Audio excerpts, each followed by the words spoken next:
শহীদ ইসলাম ফাহিম, আপনি বলছেন যে জাতীয় পার্টিকে বিরোধী দল বানানোর কি বলছেন যে একটা ষড়যন্ত্র বা মানে পায়তারা চলছে, মানে জাতীয় পার্টি মানে কাউকে কি বিরোধী দল বানানো যায়? তাহলে এই ষড়যন্ত্র আসলে কারা করছে? মানে এখন তো শেখ হাসিনার বিরুদ্ধে আপনারা বলছেন যে ট্রায়াল চলছে, সেই ষড়যন্ত্র এস আলমের সাথে টাকা লেনদেন কি বলেন, কিন্তু সে তো এই মানে সে কিভাবে ভারত থেকে জাতীয় পার্টিকে, মানে বিরোধী দল হতে গেলে তো তার ভোট পেতে হবে, দ্বিতীয় সর্বোচ্চ আসন পেতে হবে।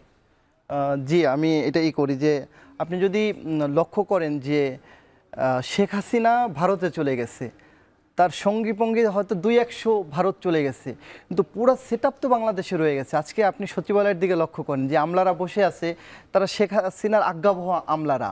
আজকে যারা ডিসি আছে তারা তো ওই কিন্তু ডিসিরা তো আর ভোট দিতে পারবে না।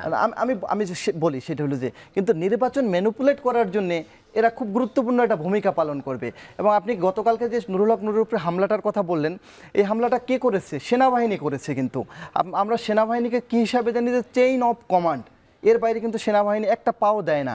একটা পা দেওয়ার জন্য তার চেইন অফ কমান্ড দরকার পড়ে। তাহলে সেনাবাহিনী যখন হামলা করলো, কার উপরে হামলা করলো? যে জুলাইয়ের এক সম্মুখ যোদ্ধা, আমরা অন্য কিছু না বলি, সম্মুখ এক যোদ্ধা ভিপি নুরুল হক নুরের উপরে হামলা করলো। কে করলো? সেনাবাহিনী করলো। কিন্তু প্রশ্ন এখানে যে কার অর্ডারে করলো এই জিনিসটা? সেনাবাহিনী তো বিবৃতি দিয়ে জানিয়েছে, তারা বলছে যে সরকার যে মব ভায়োলেন্সের বিরুদ্ধে যে জিরো টলারেন্স নীতি গ্রহণ করেছে, সেনাবাহিনী এই কর্মকাণ্ডের মাধ্যমে সেটা পুনর্ব্যক্ত করেছে এবং তারা বলেছে একটা মব হতে যাচ্ছিল জাতীয় পার্টির অফিসের দিকে। কিন্তু জাতীয় পার্টির অফিসে কিন্তু আমি বলবো যে এই যে বিবৃতি, এটা একটা ডাহা মিথ্যা কথা। কিভাবে? জাতীয় পার্টির অফিসের উপরে গণ অধিকার পরিষদের নেতাকর্মীকে আহত করা হয়নি। ভিপি নুরুল হক নূরকে যখন মারা হয়, তার অফিসের নিচে বসে মারা হয়। সে একটা সংবাদ সম্মেলনের প্রস্তুতি নিয়েছিল।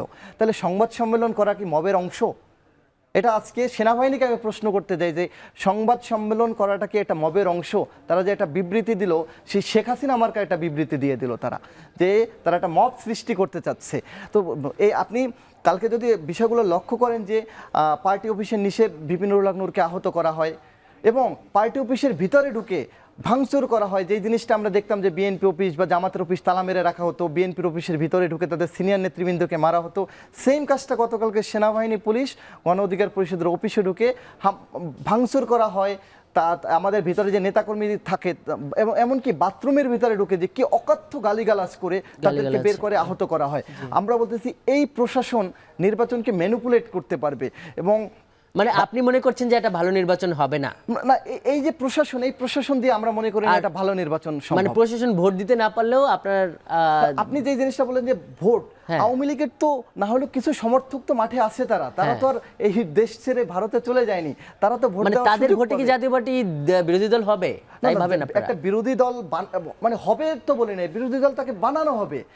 এই বাংলাদেশে হয় না এমন কিছু, এই বাংলাদেশে নাই। মানে কারা বানাবে সেটা? এটা বানাবে এই যে প্রশাসন, যারা প্রশাসন বানাবে। আব্দুল হালিম ভাই, আমরা শেষ পর্যায়ে আছি, আপনার কি মত? মানে একটা কিন্তু আপনারাই বলছেন যে একটা ষড়যন্ত্রের একটা মানে গুঞ্জন, একটা জানাজানি কানাকানি এরকম একটা বিষয়। তো ষড়যন্ত্র যদি পরিস্থিতি থাকে তাহলে কি তাড়াতাড়ি একটা নির্বাচন হয়ে যাওয়া ভালো না? মানে নির্বাচন না হলে তো মানে অনেকে মনে করছে ষড়যন্ত্র আরো জেকে বসবে। আপনারা কি মনে করেন? এটা হলো জ্যান্তের নির্বাচন এবং নির্দিষ্ট একটি দলকে ক্ষমতা নেওয়ার জন্য একটা অবস্থা। এটা তো জনগণ চায় নাই। জনগণ নির্বিঘ্নে ভোট দেবে, জনগণের ভোটে যারা নির্বাচিত হবে তারা সরকার গঠন করবে। এখন যে পর্যায়ে আছে জ্যান্তের নির্বাচন, এটা আমাদের আমির জামাতও বলেছেন, আমরা সব দলের নির্বাচনে অংশগ্রহণ করব এবং বিপুল সংখ্যক মানুষ এতে অংশগ্রহণ করবে। এই জন্য এখন তো একটি দলকে খুশি করার জন্য সেটা কোন দল আব্দুল হালিম ভাই? মানে একটি দল মানে কোন দল? মানে আপনারা কেন মানে এটা মনে করছেন কারা একটি দলকে ক্ষমতায় আনবে? মানে স্পষ্ট করবেন না। যেমন আমরা তো বলেছি পিআর পদ্ধতি, তারপরে হচ্ছে পিআর পদ্ধতি হলে তো সুষ্ঠু নির্বাচনের জন্য এটা সহায়ক বেশি এবং অনেকগুলো দল পিআর পদ্ধতির ক্ষেত্রে ঐক্যমত পোষণ করেছে। যারা বিরোধিতা করতেছে, আমরা এখানে নির্দিষ্ট কোন দলের নাম উল্লেখ না করলে এটা বোঝা যায় যে কোন দলটা গণগণের না নির্বাচন আব্দুল হালিম ভাই, বেশি করে। পিয়ার পদ্ধতি সবসময় একটা কথা স্বীকৃত বিচারের পদ্ধতি, কথা এটা থেকে যেমন তারা আছে, অনেক দূরে। কিন্তু বাংলাদেশের প্রেক্ষাপটে পিয়ার পদ্ধতি এখনো, যেটাকে বলা হচ্ছে নিম্নকক্ষে, এখনো সেই সময়টা আসে না। এটা তো বিশেষজ্ঞদের অনেকেও মতামত দিচ্ছে, তাহলে আপনারা সেটা মানছেন না কেন? এবং ঐকমত্য কমিশনও কিন্তু বলছে যে পিয়ার নিম্নকক্ষে না, তারা উচ্চকক্ষের কথা বলছে। 91টি দেশে আছে তো, নাই যে এমনটা না, এবং এটা করা সহজ, ঐক্যমতের ভিত্তিতে করলে হয়। অনেকগুলো দলে আমরা এই দাবি দিয়েছি, যারা জনগণের আমরা প্রতিনিধিত্ব করছি।